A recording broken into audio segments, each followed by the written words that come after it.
Hello students, इससे पहले हम लोग इलेक्ट्रोफिलिक सब्स्टिट्यूशन पढ़ रहे थे और इलेक्ट्रोफिलिक सब्स्टिट्यूशन रिएक्शंस में हम लोग AC1 रिएक्शन हम लोग पढ़ चुके थे। क्योंकि इलेक्ट्रोफिलिक सब्स्टिट्यूशन रिएक्शन हम लोग उस रिएक्शंस को बोल रहे थे जहाँ पे एक इलेक्ट्रोफाइल दैट मीन्स कि पॉजिटिवली चार्ज स्पेसिस अगर किसी दूसरे पॉजिटिवली चार्ज स्पेसिस को सबस्ट्रेट मॉलिक्यूल से डिस्प्लेस कर देता है, तो वैसे रिएक्शंस को हम लोग बोलते हैं इलेक्ट्रोफिलिक सब्स्टिट्यूशन रिएक्शंस। तो हम लोग वहाँ पे बात कर रहे थे कि इलेक्ट्रोफिलिक सब्स्टिट्यूशन रिएक्शंस में मेनली ये देखा जाता है कि ये एलिफैटिक कंपाउंड्स में बहुत ही कम देखने को मिलता है, और वहाँ पे वो डायरेक्ट यूनिमोलिकुलर रिएक्शंस के थ्रू जो भी इलेक्ट्रोफिलिक सब्स्टिट्यूशन होता है यूनिमोलिकुलर मैकेनिज्म के थ्रू उसको रिप्लेस करता है। और मेन जो इलेक्ट्रोफिलिक सब्स्टिट्यूशन रिएक्शंस का जो प्रॉपर्टीज है वो होता है आपको एरोमेटिक कंपाउंड्स में। ठीक है, तो एरोमेटिक कंपाउंड्स में अगर इलेक्ट्रोफिलिक सब्स्टिट्यूशन रिएक्शंस होता है तो AC2 मैकेनिज्म से होगा, यानी कि वो बाई मोलिकुलर मैकेनिज्म से होगा, और वहाँ पे सबस्ट्रेट और इलेक्ट्रोफाइल दोनों का कंसंट्रेशन एक साथ इन्वॉल्व रहेगा। जैसे हम लोग यहाँ पे देखेंगे AC2 रिएक्शन था जिसको हम लोग by molecular electrophilic substitution reaction बोलेंगे। ये टू नोटेड डिनोट कर रहा है बाई मोलिकुलर रिएक्शंस को। तो ये हम लोग देखे थे ये बहुत ही कॉमन सब्स्टिट्यूशन रिएक्शंस होता है एरोमेटिक कंपाउंड्स के लिए। एरोमेटिक कंपाउंड्स में चूंकि वहां पे हम लोग देखे इलेक्ट्रोफाइल में इलेक्ट्रोफाइल को अटैक करना है, पॉजिटिव चार्ज को अटैक करना है, तो कोई भी पॉजिटिव चार्ज वहीं पे अटैक करेगा जहां पे उसको निगेटिव चार्ज का डेंसिटी मिलेगा।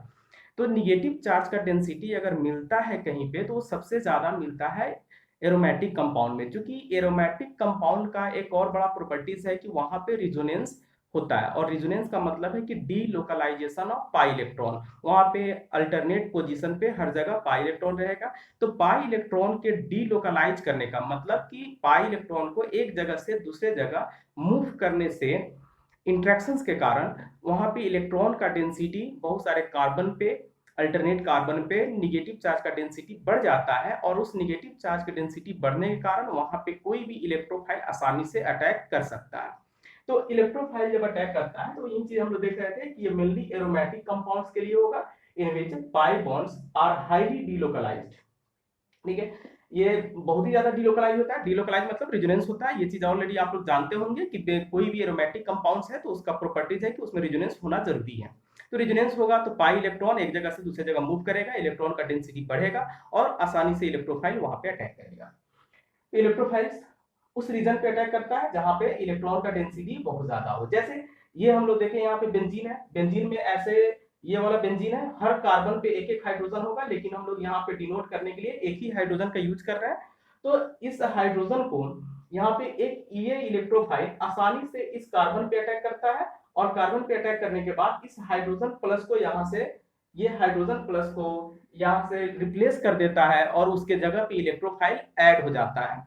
ठीक है, तो इसका अगर हम लोग इसका मैकेनिज्म के आधार पे देखेंगे कि ये कैसे होता है, क्यों होता है, इसको स्टेप बाय स्टेप अगर देखें तो इस रिएक्शंस में यानी कि electrophilic substitution by molecular reactions में ये पहले 3 स्टेप में मेनली हम लोग इसको मैकेनिज्म को डील करते हैं। जैसे फर्स्ट स्टेप में क्या होगा, AC2 reactions occurs in 3 steps. इसमें फॉर्मेशन ऑफ पहला स्टेप में क्या है कि हम लोग को जहां भी इलेक्ट्रोफाइल अटैक कराना है यानी कि इलेक्ट्रोफिलिक सब्स्टिट्यूशन कराना है तो वहां पे क्या होता है कि पहले इलेक्ट्रोफाइल बनना चाहिए। तो इलेक्ट्रोफाइल जनरेट करने के लिए, इलेक्ट्रोफाइल का फॉर्मेशन के लिए हम लोग एक स्पेसिफिक रीएजेंट का यूज करते हैं, और स्पेसिफिक रीएजेंट का यूज करते हैं अलग अलग। जैसे हमको नाइट्रेशन कराना हो, सल्फोनेशन कराना हो यानी कि सल्फोनिक एसिड बनाना हो, नाइट्रेशन कराना हो, हेलोजिनेशन कराना हो, ठीक है, एसाइलेशन कराना हो, तो इस तरह से बहुत सारे रिएक्शंस के लिए हम लोग पहले क्या होगा कि जो भी हम लोग को रीएजेंट वहां पे ऐड करना है, दैट मींस कि जो भी इलेक्ट्रोफाइल वहां पे ऐड करना है, सब्स्टिट्यूट करना है, तो हम लोग उसके लिए एक स्पेसिफिक रीएजेंट का कॉम्बिनेशन वहां पे यूज करेंगे। ऑलरेडी हम लोग इसको डिटेल में देखेंगे। तो दूसरा स्टेप में क्या है, अटैकिंग ऑफ इलेक्ट्रोफाइल। जब इलेक्ट्रोफाइल बन जाता है, इलेक्ट्रोफाइल का फॉर्मेशन जब हो जाता है, तब वहां पे तब एरोमेटिक कंपाउंड्स पे इलेक्ट्रोफाइल अटैक करता है, और जब इलेक्ट्रोफाइल अटैक करता है, क्योंकि इलेक्ट्रोफाइल के पास पॉजिटिव चार्ज है, तो वो अटैक करेगा एरोमेटिक कंपाउंड पे। तो वहां पे क्या होगा, उस एरोमेटिक कंपाउंड में पॉजिटिव चार्ज जनरेट होगा, एरेनियम आयन का फॉर्मेशन होगा। ठीक है, तो इस तरह से attacking of electrophile on aromatic compound and form arenium ion. Arenium ion मतलब कि एरोमेटिक कंपाउंड में अगर पॉजिटिव चार्ज आ जाता है तो वैसे एरोमेटिक कंपाउंड को हम लोग एरेनियम आयन बोलते हैं। जैसे हम लोग कार्पेटाइन बोलते हैं, उसी तरह एलिफेटिक में एलिफेटिक कार्पेटाइन, उसी तरह से एरोमेटिक कार्पेटाइन को हम लोग एरेनियम आयन बोलते हैं। ठीक है, दूसरा है next step removal of hydrogen plus. तो ये एरेनियम आयन बनने के बाद फिर उसमें रेजोनेंस होगा, और रेजोनेंस होने के बाद लास्ट स्टेप में क्या होता है कि वहां से जिस कार्बन पे अटैक किया है इलेक्ट्रोफाइल, उस कार्बन से जो हाइड्रोजन जुड़ा हुआ था वो हाइड्रोजन आसानी से रिप्लेस हो जाता है, और वो फास्ट प्रोसेस होता है। फिर हम लोग इसको स्टेप बाय स्टेप डील करते हैं। तो पहला स्टेप है हम लोग का यहाँ पे फॉर्मेशन ऑफ इलेक्ट्रोफाइल। ठीक है, तो फॉर्मेशन ऑफ इलेक्ट्रोफाइल हम लोग देखते हैं।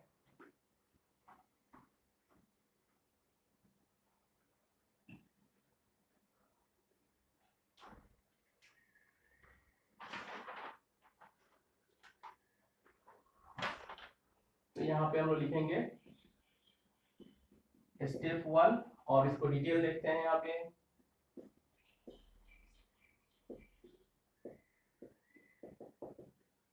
Formation of electrophile.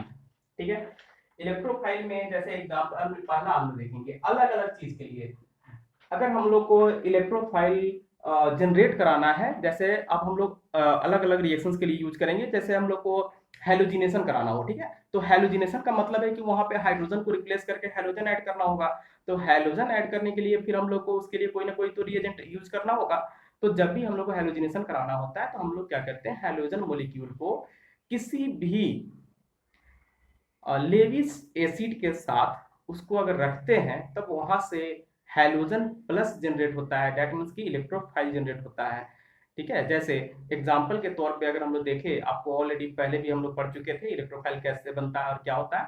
तो इसमें एग्जांपल के तौर पे जैसे Cl2 को अगर हम लोग FeCl3 के साथ रखते हैं, या एनहाइड्रस AlCl3 के साथ अगर रखेंगे, तो वहां से इलेक्ट्रोफाइल जनरेट होगा Cl+। ठीक है, तो हम लोग बारी बारी से सभी इलेक्ट्रोफाइल कैसे जनरेट होगा उसको हम लोग देख रहे थे। ये देखते हैं, चलिए तो यहाँ पर हम लोग देखते हैं फॉर हैलोजिनेशन।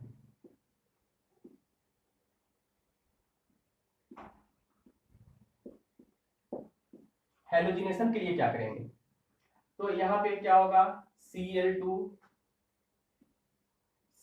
को हम लोग को यूज करना होगा FeCl3 के साथ, और FeCl3 के साथ लेंगे तो ऑलरेडी हम लोग जानते हैं यहाँ पे कि ये वाला क्या है, FeCl3 इलेक्ट्रॉन डिफिशियंट स्पेसीज होगा, क्योंकि 3 आयरन वहां पे 3 क्लोरीन एटम के साथ जुड़ा हुआ है। ये क्या करता है, Cl2 मॉलिक्यूल को पोलराइज करता है, और पोलराइज करने के बाद ये एक्चुअली इस तरह से यहाँ पे ये Cl2 को हम लोग ऐसे लिख सकते हैं ना, Cl, और यहाँ पे है Fe, और Fe के साथ इधर 3 Cl जुड़ा हुआ है ऐसे, तो Fe के साथ 3 Cl जुड़ा हुआ है।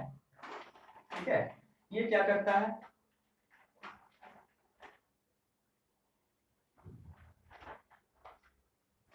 Fe ये सब इस तरह से तीनों इलेक्ट्रॉन लेता है, और लेने के बाद ये इसका जो लोन पेयर है वो इस पे अटैक करता है। अटैक करने के बाद क्या होगा, Cl के साथ FeCl3 जुड़ जाएगा। इसका लोन पेयर यानी कि क्लोरीन का लोन पेयर अगर आयरन के पास चला जाए तो आयरन पे माइनस चार्ज आएगा और क्लोरीन पे पॉजिटिव चार्ज आएगा। तो ये इस तरह से, अभी इसके पास बॉन्ड तो नहीं था, लेकिन यहाँ पे जब बॉन्ड बनेगा तो इस क्लोरीन पे अब क्या हो जाएगा, प्लस चार्ज हो जाएगा, और इस आयरन पे माइनस चार्ज आ जाएगा। ठीक है, तो इस तरह से माइनस चार्ज आने के कारण क्या होता है, अब ये वाला बॉन्ड पोलराइज हो जाएगा, और पोलराइज होने के बाद ये बन जाता है इस तरह से, ये वाला बॉन्ड इस Cl के पास चला जाएगा। जब ये दोनों इलेक्ट्रॉन यानी कि ये इलेक्ट्रॉन जो शेयरिंग किया था क्लोरीन के साथ, ये दोनों इलेक्ट्रॉन जब Cl के पास चला जाएगा, उधर चला जाएगा, तब इधर वाले Cl को के पास पॉजिटिव चार्ज आ जाएगा, और वो बन जाएगा FeCl4-। ठीक है, तो ये बन जाएगा इस तरह से Cl+ और प्लस FeCl4 माइनस, ये माइनस यहाँ पे आएगा, ठीक है। तो हम लोग को क्या हो गया यहाँ पे Cl प्लस जनरेट हुआ, यानी कि इलेक्ट्रोफाइल जनरेट हो गया। हम लोग को मेन पर्पस क्या था, इलेक्ट्रोफाइल को जनरेट कराना। तो हैलोजिनेशन में जब भी हम लोग को हैलोजिनेशन कराना हो तो हैलोजन एटम के साथ अगर हम लोग ये वाला रिएजेंट अगर लेंगे तो वहां पे Cl प्लस जनरेट होगा और वहां पे हाइड्रोजन को रिप्लेस करके हैलोजिनेशन हो जाएगा, यानी कि हैलोजन एटम वहां पे आ जाएगा, ठीक है। नेक्स्ट उसके बाद उसी तरह से बहुत सारा हम लोग कुछ भी ले सकते हैं, जैसे Br2, ये 1 मान लेते हैं 2। जैसे Br2 हमको Br अगर ऐड करना हो, सब्स्टिट्यूट करना हो, तो Br2 के साथ हम लोग फिर ले लेंगे यहाँ पे FeBr3, और FeBr3 अगर लेंगे तो ये बन जाएगा क्या चीज, B यहाँ से जनरेट होगा Br प्लस अब प्लस FeBr4 माइनस। जैसा ये वाला मैकेनिज्म था सेम उसी तरह से ये मैकेनिज्म होगा, और इस मैकेनिज्म में यहाँ पे Br प्लस जनरेट हो रहा है। तो हमेशा यही चीज याद रखना है कि किसके साथ हम लोग कौन सा रिएजेंट लेंगे और कौन सा रिएजेंट लेंगे तो कौन सा इलेक्ट्रोफाइल जनरेट होगा, मेन चीज इसका यही देखना है, ठीक है। नेक्स्ट उसके बाद हम लोग देखते हैं थर्ड में, हम लोग जैसे FeCl3 लिए हैं, यहाँ पे AlCl3 भी यूज कर सकते हैं, तो AlCl3 भी ले सकते हैं हम लोग। तो यहाँ पे जैसे मान लेते हैं कि Cl2 प्लस AlCl3 भी ले सकते हैं, और बहुत सारे जगह पे यहाँ पे एनहाइड्रस लिखा हुआ होगा, ठीक है। तो एनहाइड्रस कंडीशंस में भी ये हो सकता है Cl plus plus AlCl4 minus, ऐसे। तो ये इलेक्ट्रोफाइल जनरेट हुआ। तो हम लोग को ध्यान देना है इलेक्ट्रोफाइल को, कौन सा इलेक्ट्रोफाइल जनरेट हो रहा है। इसमें Br इलेक्ट्रोफाइल जनरेट हुआ, इसमें Cl प्लस जनरेट हुआ, उसी तरह से यहाँ भी Cl प्लस जनरेट हुआ। तो इस तरह से इलेक्ट्रोफाइल मेनली जनरेट कराना है। चलिए, तो ये हो गया हैलोजिनेशन के लिए इस तरह से। दूसरा हम लोग देखेंगे सल्फोनेशन कराना होगा तो क्या करेंगे।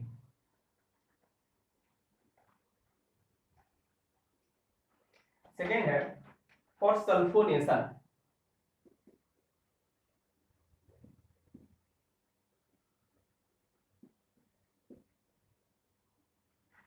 सल्फोनेशन का मतलब होता है कि वहां पे हाइड्रोजन को हम लोग को SO3H यानी कि सल्फोनिक एसिड से रिप्लेस करवाना है हाइड्रोजन को, तो उस प्रोसेस को हम लोग बोलेंगे सल्फोनेशन। तो सल्फोनेशन के लिए फिर हम लोग को क्या लेना पड़ेगा, वहां भी हम लोग को सल्फोनेशन कराने के लिए कंसंट्रेटेड H2SO4 लिया जाता है या फिर ओलियम लिया जाता है, क्योंकि ओलियम का फॉर्मूला होता है H2S2O7।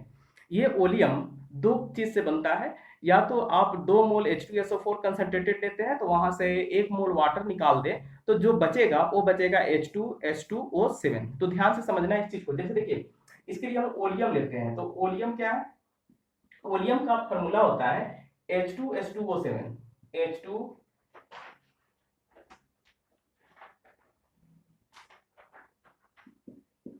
H2S2O7। ये कैसे बनता है, तो इसको अगर समझना है तो थोड़ा देर आप ऐसे समझ सकते हैं।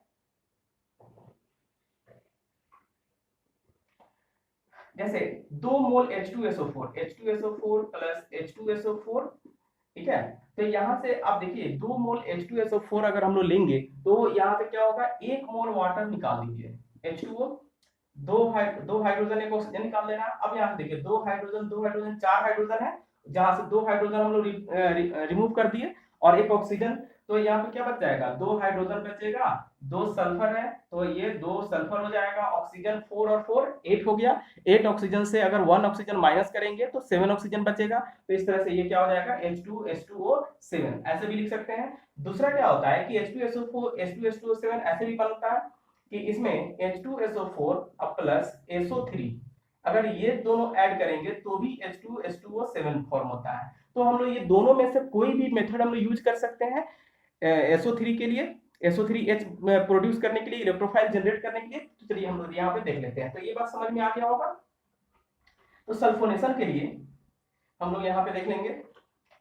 चलिए, तो सल्फोनेशन के लिए हम लोग यहाँ पे लेते हैं 2 मोल H2SO4, और ये यहां से जनरेट होता है, पहले SO3 प्लस जनरेट होता है, प्लस H2O जनरेट होगा, प्लस HSO4 माइनस जनरेट होगा, ठीक है। तो इलेक्ट्रोफाइल इसमें ये इस मेथड से इलेक्ट्रोफाइल कौन सा जनरेट हुआ, तो इस मेथड में हम लोग का इलेक्ट्रोफाइल SO3 जनरेट हो रहा है। ये इलेक्ट्रोफाइल जनरेट हो रहा है। तो हमेशा आपको याद रखना होगा कि कहीं भी रिएक्शन अगर कराते हैं तो वहां पे H2SO4 यूज करेंगे या फिर ओलियम यूज करेंगे अगर हमको सल्फोनेशन कराना हो तो। ठीक है, जैसे इसी को हम लोग ऐसा लिख सकते हैं, इसी को H2SO4 के बदले में ओलियम भी ले सकते हैं, ओलियम जिसका फॉर्मूला H2S2O7 ऑलरेडी बता चुके हैं, ये होगा H2S2O7। ये एक्चुअली बनता कैसे है, तो ये बनता है ऐसे H2O H2SO4 अब प्लस SO3। ठीक है, तो ये दोनों में से हम लोग कोई भी यूज कर सकते हैं SO3 प्लस जनरेट करने के लिए। ठीक है, तो सल्फोनेशन के लिए हम लोग को हमेशा याद रखना होगा कॉन्क H2SO4, ये वाला कंसंट्रेटेड, और इसको लिखना भी होगा यहाँ पे कॉन्क लिख लेंगे, ज्यादा बेटर होगा। चलिए नेक्स्ट, उसके बाद हम लोग देखेंगे, तो ये सल्फोनेशन के लिए था। अब उसके बाद हम लोग देखेंगे नाइट्रेशन के लिए। नाइट्रेशन के लिए क्या कौन सा रिएजेंट हम लोग को लेना होगा, ताकि नाइट्रेशन का मतलब हो गया कि हम लोग को वहां पे NO2 ग्रुप को बेंजीन के रिंग में ऐड करना है या एरोमेटिक में ऐड करना है। दैट मीन्स की एरोमेटिक कंपाउंड से हाइड्रोजन को रिप्लेस करना है NO2 प्लस के द्वारा। तो NO2 प्लस वहां पे इलेक्ट्रोफाइल होगा, तो NO2 प्लस जनरेट करने के लिए, नाइट्रेशन कराने के लिए, NO2 प्लस अगर हम लोग करते हैं तो उसको नाइट्रेशन बोलते हैं। तो NO2 वहां पे ऐड करने के लिए कौन सा रिएजेंट हम लोग को यूज करेंगे ताकि वहां पे NO2 प्लस जनरेट हो, तो NO2 जनरेट करने के लिए हम लोग को लेना होगा कॉन्क H2SO4। ये हम लोग लेते हैं concentrated H2SO4, conc H2SO4 plus conc HNO3। ये अगर हम लोग लेंगे तो इससे लेने से क्या होगा, कंसंट्रेटेड H2SO4 और कॉन्क HNO3, कंसंट्रेटेड HNO3, ये दोनों को अगर हम लोग एक साथ यूज करेंगे तब वहां पे जो इलेक्ट्रोफाइल जनरेट होगा वो इलेक्ट्रोफाइल होगा हम लोग का NO2 plus, NO2 plus plus H3O plus plus 2HSO4 minus. तो यहाँ पे हम लोग देखेंगे कि हम लोग का इलेक्ट्रोफाइल इस दोनों के यूज करने से ये इलेक्ट्रोफाइल जनरेट हो रहा है, NO2 प्लस जनरेट हो रहा है जब हम लोग कॉन्क H2SO4 और कॉन्क HNO3 यूज करते हैं। इसका मैकेनिज्म हम लोग देख सकते हैं ये कैसे जनरेट हो रहा है।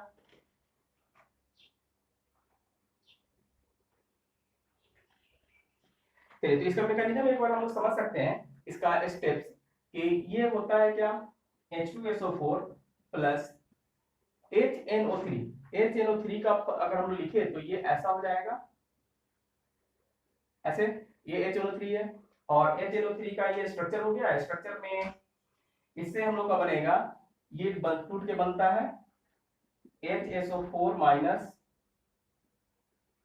प्लस, ये हाइड्रोजन जब रिलीज करता है तो ये हाइड्रोजन इसके साथ आता है, यानी कि ये बनता है H2O प्लस और NO2, ये NO2। ठीक है, H2O NO2। ठीक है, उसके बाद जब ये H2O NO2 बन जाता है, तब ये वाला, यही वाला फिर से ऐसा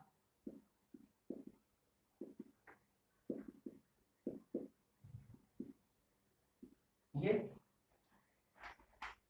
वाटर बन के निकल जाता है। ये अपना इलेक्ट्रॉन ले लेता है ऑक्सीजन, और ऑक्सीजन अपना इलेक्ट्रॉन लेने के बाद वाटर रिमूव हो जाता है। तब यहाँ पे बनेगा हम लोग का NO2 प्लस, और इस नाइट्रोजन पे चूंकि ये इलेक्ट्रॉन, ये दोनों इलेक्ट्रॉन जब ऑक्सीजन ले लेगा तो ऑक्सीजन लेने के बाद नाइट्रोजन पे प्लस चार्ज आएगा, और प्लस चार्ज आने के बाद ये बनेगा H2O और प्लस यहाँ से NO2 प्लस जनरेट होगा।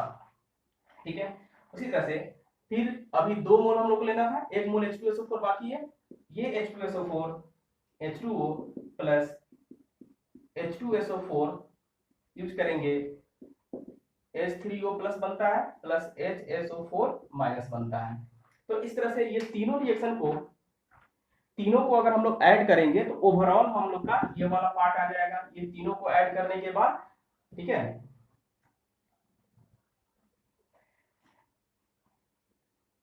तो इस तरह से ये तीनों स्टेप को अगर हम लोग ऐड करेंगे तो ये वाला रिएक्शन हम लोग को मिल जाएगा, यानी कि आसानी से हम लोग देख सकते हैं, ये वाला पार्ट कर दे, ये वाला कट कर दे। ठीक है, H2SO4 H2SO4 H2O H2O H2O, ये अगर हम लोग कट कर दें तो ओवरऑल रिएक्शन हम लोग का ये मिल जाएगा यहाँ पे। ठीक है ना। तो इस तरह से 2 मोल H2SO4 जब हम लोग यूज करते हैं, मतलब H2SO4 और HNO3 कंसंट्रेटेड दोनों अगर यूज करते हैं तो वहां से NO2 प्लस जनरेट होता है और इससे नाइट्रेशन का सब्स्टिट्यूशन होता है, यानी कि नाइट्रेशन होता है। चलिए नेक्स्ट उसके बाद हम लोग देखेंगे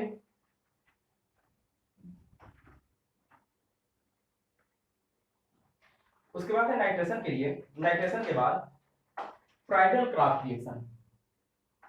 नेक्स्ट है ये हम लोग देख रहे थे D, Friedl craft.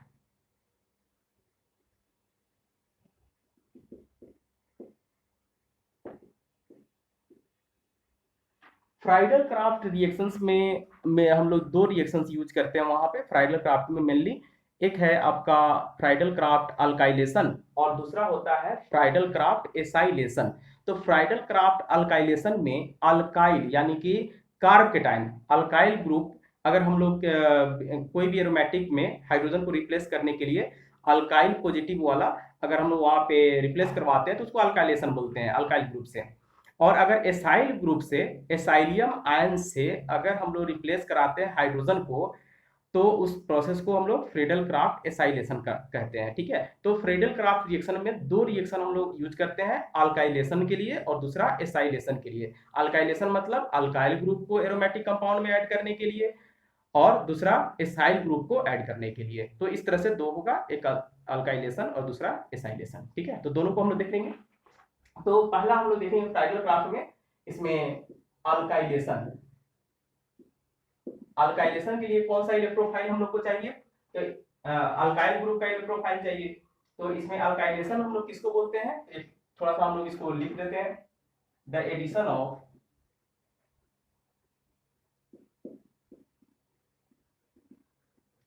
N alkyl group,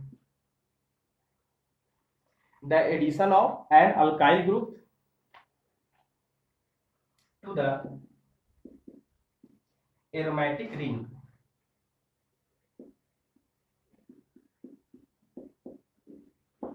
to the aromatic ring। और इसमें कैटलिस्ट हम लोग यूज करेंगे। कैटलिस्ट कौन कौन सा यूज करेंगे, तो इसमें जनरली हम लोग लेविस एसिड कैटलिस्ट यूज करेंगे।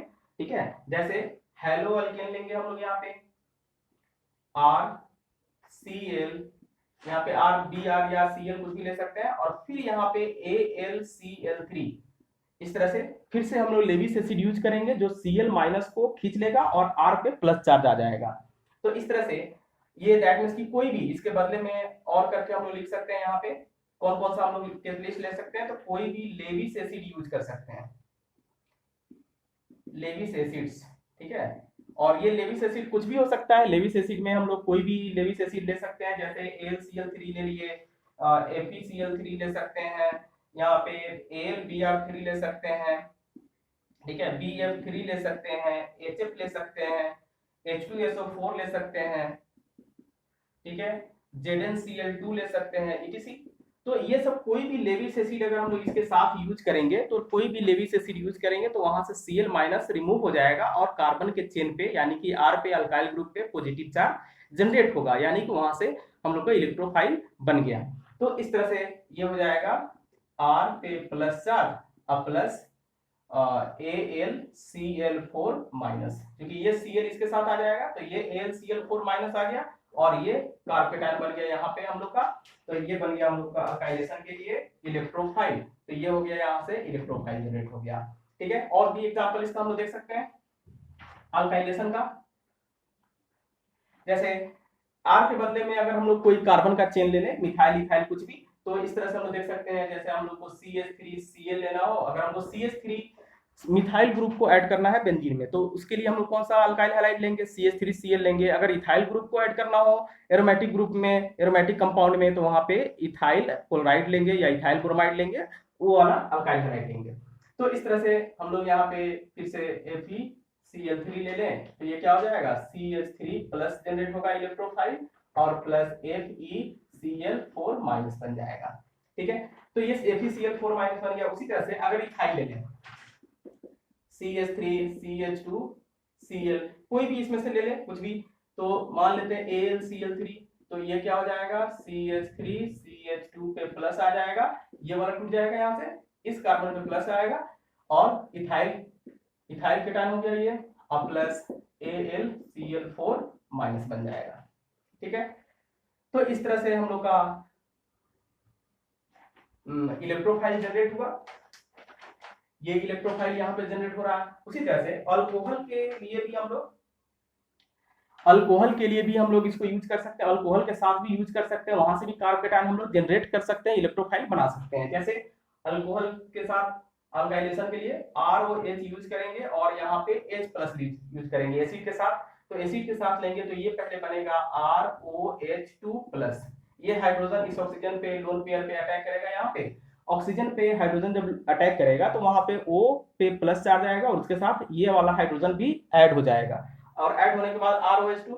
अब क्योंकि कोई भी मोर इलेक्ट्रोनिगेटिव एटम पे अगर पॉजिटिव चार्ज आता है तो हमेशा अपना इलेक्ट्रॉन को, क्योंकि ऑलरेडी वो इलेक्ट्रोनिगेटिव है, उसको इलेक्ट्रॉन का जरूरत पहले से ज्यादा है, तो इस तरह से वो क्या करेगा, और साथ में पॉजिटिव चार्ज आ गया तो एनी हाउ वो कहीं से भी अपना इलेक्ट्रॉन वापस गेन कर लेना चाहता है। तो इस तरह से क्या होगा, इसके साथ जो बॉन्डिंग में जो है इलेक्ट्रॉन है, ये इलेक्ट्रॉन को लेने के बाद अब इस पे क्या हो जाएगा, R पे प्लस आ जाएगा और ये H2O बन जाएगा। तो ये वाटर का मॉलिक्यूल बन गया। तो इस तरह से हम लोग क्या देखें, यहाँ भी हम लोग का इलेक्ट्रोफाइल जनरेट हो रहा है। ठीक है, तो इस तरह से अल्काइलेशन कराने के लिए हम लोग ये सारे रिएजेंट को एक यूज कर सकते हैं। ठीक है, कोई भी हम लोग रिएजेंट का कॉम्बिनेशन यूज कर सकते हैं, तो वहां से अल्काइल कार्ब केटायन फॉर्म हो जाएगा। नेक्स्ट उसके बाद हम लोग देखेंगे एसाइलेशन। दूसरा था हम लोग का फ्राइडल क्राफ्ट एसाइलेशन। तो सेकेंड में है इसका फ्राइडल क्राफ्ट एसाइलेशन। तो इसमें एसाइल ग्रुप को ऐड करना होगा। यहाँ पे हम देखेंगे तो एसाइलेशन के लिए एसाइल ग्रुप दैट मींस कि इस तरह से RCOCl, फिर से सेम चीज जो अल्काइलेशन के लिए जो हम लोग कॉम्बिनेशन यूज कर रहे थे, उसी तरह से एसाइलेशन के लिए भी हम लोग लेविस एसिड यूज कर सकते हैं सेम, और लेविस एसिड यूज करेंगे तो वहां पे एसाइल केटायन का फॉर्मेशन हो जाएगा, एसाइलियम आयन का फॉर्मेशन हो जाएगा। तो इसमें भी हम लोग अगर AlCl3 ले लें तो AlCl3 लेने से क्या हो जाएगा, ये Cl इसके साथ आ जाएगा इलेक्ट्रॉन लेने के बाद, तो इस तरह से RC⋅O इसके प्लस आएगा और प्लस AlCl4 माइनस आ जाएगा। तो ये था हम लोग का किस तरह से बनता है। तो कहीं भी अगर हमको फ्राइडल क्राफ्ट एसाइलेशन कराना हो तो ये वाला हम लोग कॉम्बिनेशन को यूज कर सकते हैं।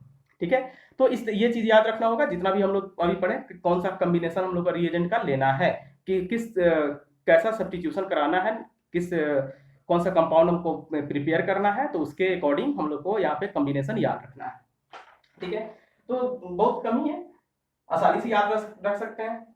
नेक्स्ट उसके बाद है, तो ये हम लोग पढ़ रहे थे, ये था हम लोग का फर्स्ट स्टेप में फॉर्मेशन ऑफ इलेक्ट्रोफाइल हम लोग पढ़ लिए। अब हम लोग पढ़ेंगे सेकेंड स्टेप में कि इलेक्ट्रोफाइल अटैक करेगा एरोमेटिक कंपाउंड पे और वहां पे एरेनियम आयन का फॉर्मेशन करेगा।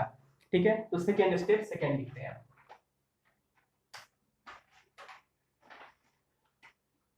अब हम लोग आएंगे यहाँ पे स्टेप सेकेंड। तो स्टेप सेकेंड में क्या होगा, electrophile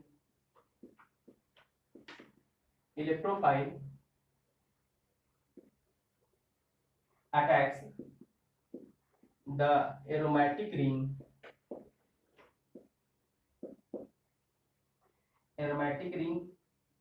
and form arénium ion.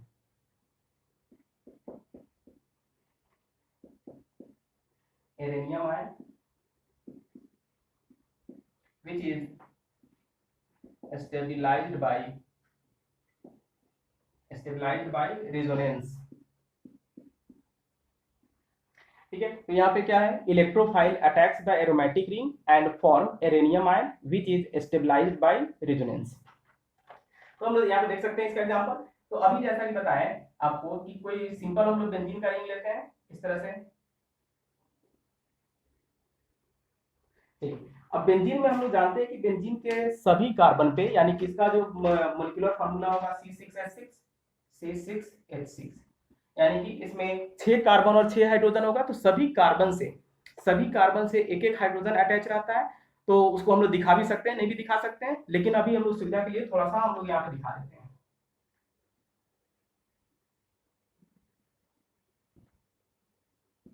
ये तो इस तरह से बेंजीन में सभी कार्बन पे एक एक हाइड्रोजन हम लोग यहाँ पे दिखाए।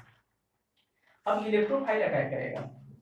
दूसरा क्या था, फर्स्ट स्टेप में इलेक्ट्रोफाइल हम लोग का प्रिपेयर हो चुका था। अब वो इलेक्ट्रोफाइल इस कार्बन पे अटैक करेगा, एरेनियम एरोमेटिक कंपाउंड के कार्बन पे, तो ये इलेक्ट्रोफाइल यहाँ पे अटैक करेगा।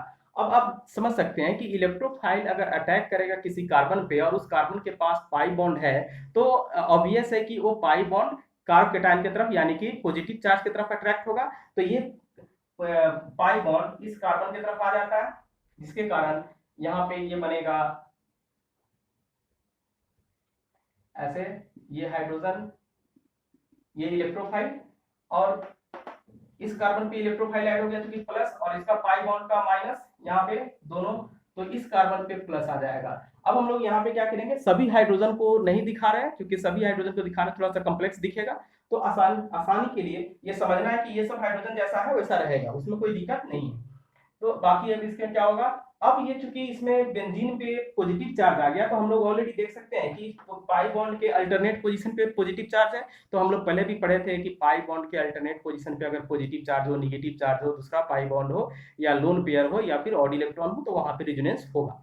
तो इस तरह से या ये अब रेजोनेंस में पार्टिसिपेट करेगा। अब इसका हम लोग रेजोनेंस दिखाएंगे, ये वाला बॉन्ड फिर अब यहाँ पे अटैक होगा, तो इस तरह से इसका रेजोनेंस दिखा सकते हैं हम लोग।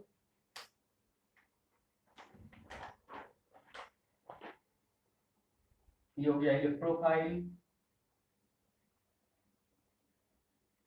जब ये वाला बॉन्ड, ये बॉन्ड इधर इस बॉन्ड पे शिफ्ट करेगा, तो इस कार्बन पे पॉजिटिव चार्ज आ जाएगा, यहाँ पे पाई बॉन्ड बनेगा, यहाँ पे पाई बॉन्ड जैसा है वैसा रहेगा, ठीक है।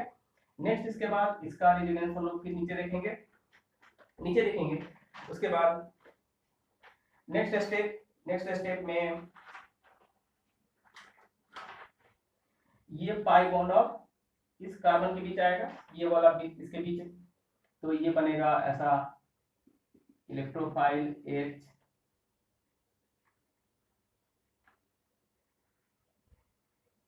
अब इस कार्बन पे प्लस चार्ज ऐसे।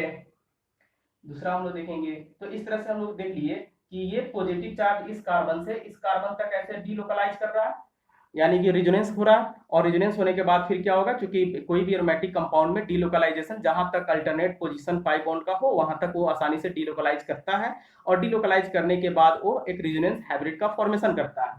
तो ये हो गया हम लोग का इसमें ऐसे इसका अब हम लोग रेजोनेंस हाइब्रिड स्ट्रक्चर बनाएंगे। तो रेजोनेंस हाइब्रिड स्ट्रक्चर में ऐसा होगा,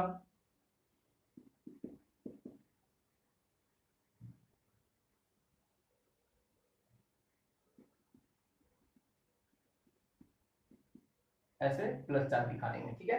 तो ये हो गया रेजोनेंस हाइब्रिड स्ट्रक्चर। अब रेजोनेंस हाइब्रिड स्ट्रक्चर हम लोग ये देख लिए, तो थर्ड स्टेप में ये हो गया सेकेंड स्टेप के बाद हम लोग देखेंगे थर्ड स्टेप।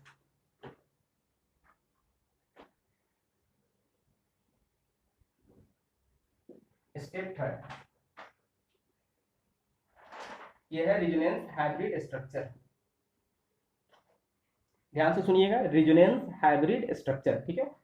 चलिए, तो इसके बाद हम लोग देख लेते हैं इसमें स्टेप थर्ड में क्या होगा, carb cation loses the proton. अब ये जो कार्ब केटायन है, एरेनियम आयन है, वो प्रोटॉन को लूज करेगा। कार्ब केटायन यानी कि एरेनियम आयन लूजेस ए प्रोटॉन, प्रोटॉन मतलब H+, ठीक है। तो इस तरह से अब हम लोग यहाँ पे देख सकते हैं कि ये जो था कंपाउंड,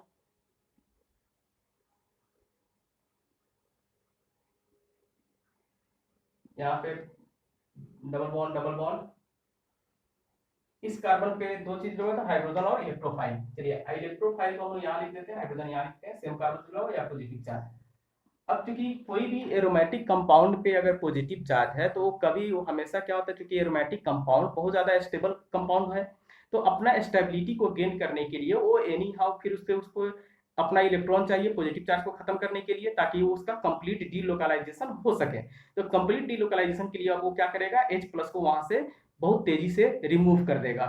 तो इस तरह से नेक्स्ट स्टेप में ये क्या करता है, ये वाला जो स्टेप है वो काफी फास्ट स्टेप होता है, और ये जितना भी है ये वाला जो स्टेप था वो स्लो स्टेप होगा, ये स्लो स्टेप होगा।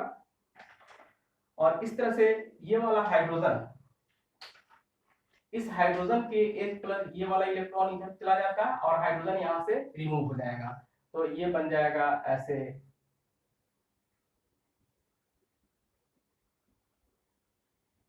इस तरह से आ गया, ये वाला इलेक्ट्रॉन शिफ्ट कर गया यहाँ पे, ये इलेक्ट्रोफाइल आ गया और यहाँ से हाइड्रोजन रिमूव हो गया। तो अब हम लोग आसानी से देख सकते हैं कि इतने सारे स्टेप में हम लोग क्या देखे कि इलेक्ट्रोफाइल आया और हाइड्रोजन प्लस को रिप्लेस कर दिया, बस सिंपल सा यही चीज था।